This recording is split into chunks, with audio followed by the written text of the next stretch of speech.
seen this morning was actually, or the remarks I have seen, it was flexibility of the designing of the project. I'm working now with the Somalia program, which we now observe the project has been designed a long time ago, 2015, 16, and the thing has been changed. And we have been discussing how flexible it is to revise some of the activity, and how can we accommodate, because the situation has changed, the political situation has changed, the security situation has changed. Some activity also that has been identified that time was relevant is no longer relevant because some other changes has done. So this is some of the maybe observational weaknesses of the development of the project. The document should be allowed at least some flexibility so that at least it can be reviewed based on the ground and the needs of the beneficiaries based on that one. I think that is... Yeah, thank you for your contribution. Talking about rigid policies. So how do we scale up in terms of also allowing policy frameworks to be flexible in case of changes that along the project's implementation? Anybody? From the presentation by Karamoja Group, one of the issues... DRM, disaster risk management. Please move. We want to clear this area. People go to groups, please. We want to discuss the posters in DRM, about DRM and livelihood diversification. So please convene in the respective groups. Okay, I can continue. I think one of the issues that I picked is the challenges that emanate from localized framework within which the projects operate.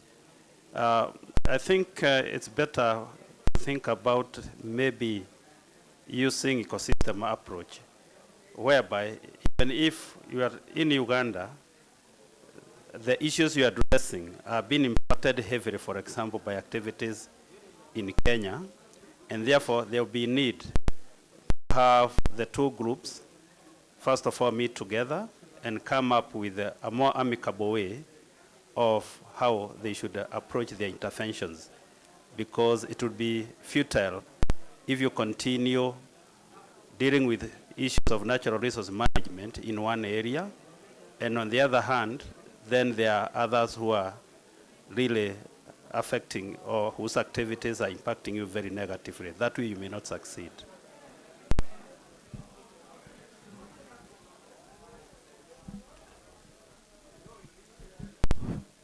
Thank you very much, moderator.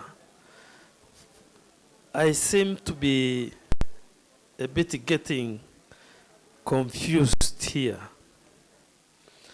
First of all, we are discussing about natural resource management.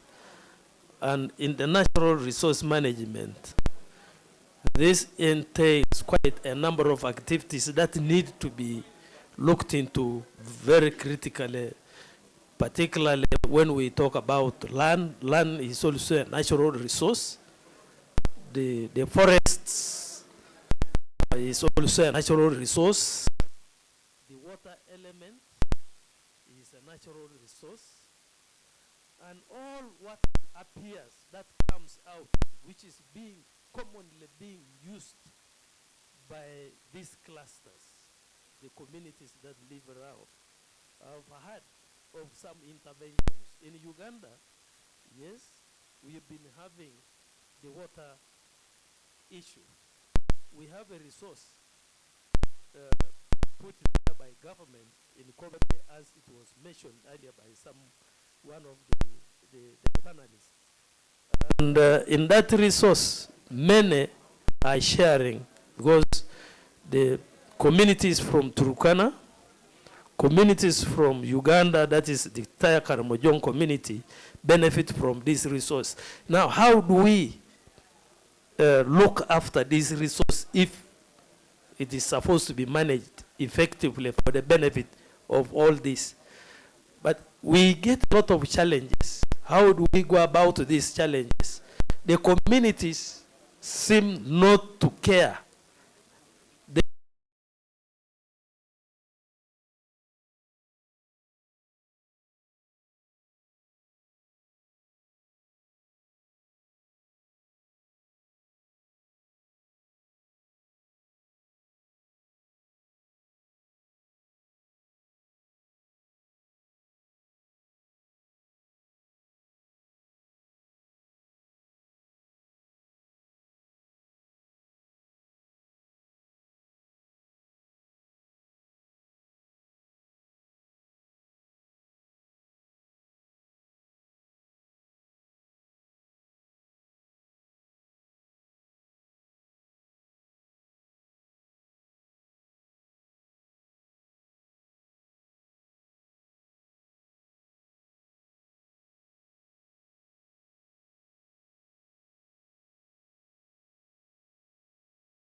Region.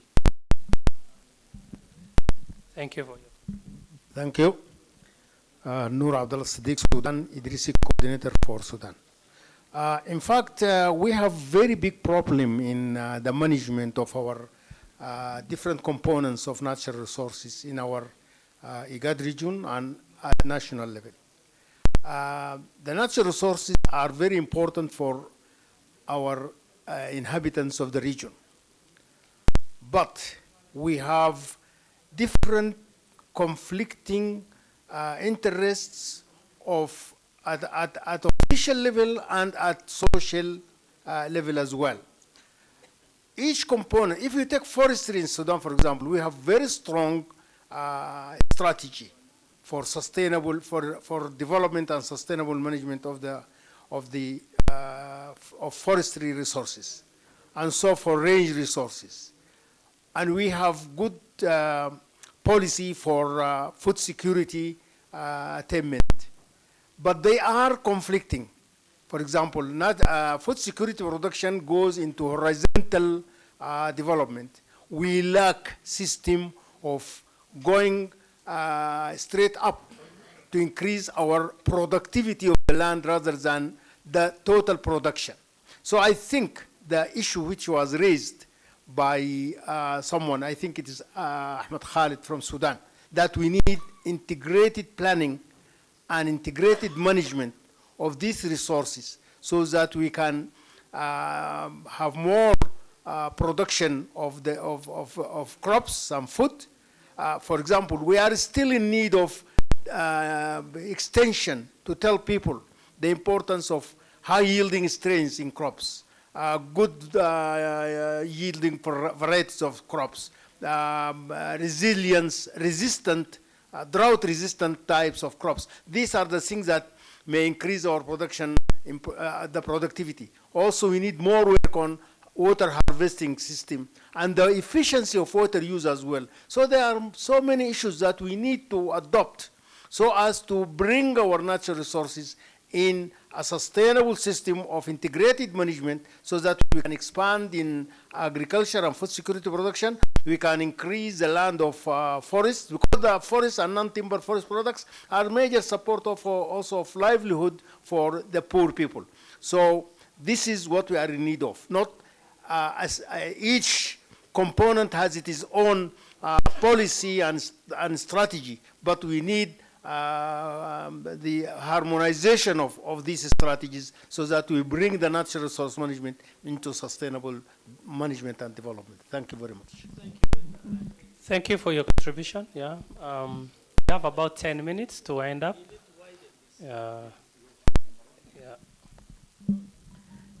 Thank you.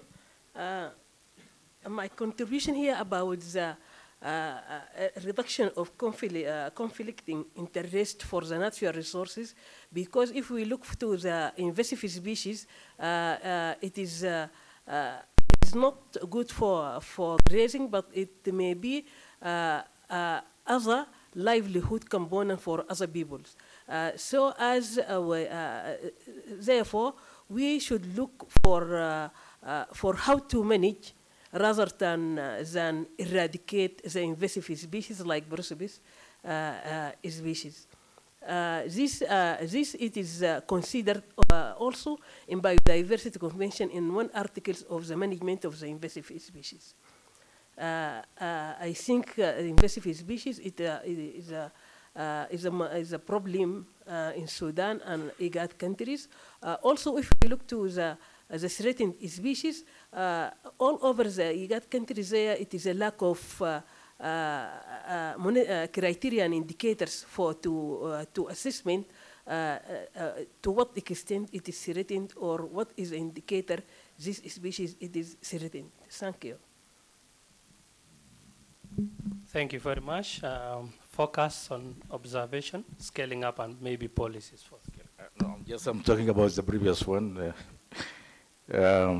I think scaling and for scaling up our replications, during our work for Idris, you have to have some sort of a strategy on how to scale up. Because scale up has many elements, and since also a clear strategy on how you scale up your interventions and how you replicate them. Because you cannot copy, but you can replicate some of the elements of the interventions. On the issue of challenges, I think the challenge is I can say it in the resources is finite, but the demand is rising. That is the key, the balance that we are looking for. So more demand, and tomorrow will be worse if we don't intervene in these limited resources. The opportunities are many. I think the global attention now to natural resources is an area that you can tap on. Regional also attention in the regions, and also the commitment from the head of the state and the countries. The commitment is there, but you have to act on those and tap on those opportunities that we have. The point also, we look at also how to align what we are doing with this global agreement of the countries, like SDGs. All of what we are doing has an element of contribution to SDGs, has contribution to climate agreement. So we have to, can we align and synergize with those global initiatives. The last point I would like to say also, the lack of partnership, or the weaker, I can say,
The last one. Thank you. I think I just want to add a very important point that I feel natural resources are facing two major problems. One of them, which I mentioned earlier, and the management and the people. But our region now is facing a very serious problem. That is climate change. And the climate change actually is resulting in zones migration southwards. A zone which was rich by various types of the biodiversity of components of plants and trees in 1900 to 1930, which is in a certain east-west direction, say in our countries, now might have moved by not less than 40 to 50 kilometers southwards, and so the other zones as well. So each zone was losing various types of tree and plant species. And so it is also invaded by other species which are not wanted. And so that affects range and affects food security, and it affects the animal resources management. And I think we have to work very hard for climate change mitigation, which is very difficult. We cannot do it the region alone. But unless some interventions has taken place, we will lose a lot. In Sudan, we have a very important experience. Reservation, land reservation, forest reserves, range lands reserves. These reserves are very big lands allocated along these zones at different points. And this, they serve forests, they serve rest places for animals, and I think they keep the structure and biodiversity since long time, because they are under management of a certain institution. So the more we increase reservation, the more we keep a big part of the natural resources maintained and managed successfully and sustainably in these reserves. But climate change mitigation is very important. Thank you very much for your contributions. I think those who have not gotten the chance can do so in the next plenary sessions, can seek to do so. So we are breaking for lunch. Yeah, then the program will be as indicated earlier after lunch.